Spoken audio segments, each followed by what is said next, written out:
The Lexington Public Library unveiled a new exhibit today showing examples of redlining to uncover the deep-rooted systemic inequities that have shaped our cities and communities. WKYT's Lucy Bryson explored the exhibit.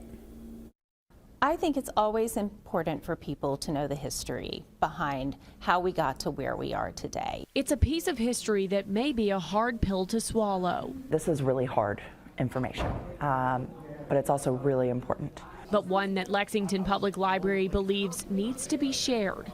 The undesigned The Red Line exhibit explains redlining.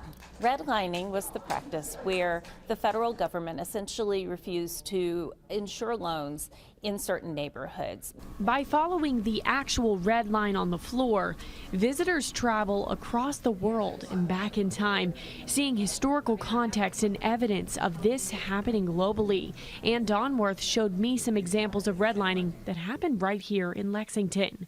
So this is not it's not totally gone. When people earned their freedom, they were forced to buy less quality land. There were tons of little townships within Fayette County. Many of those were referred to as black hamlets. When people start building community there, then the policy changed so that they would have to start all over again.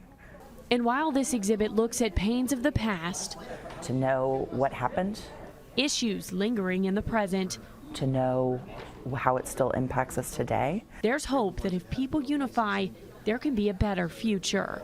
And I hope it will help people have more conversations around our community about doing better and being better.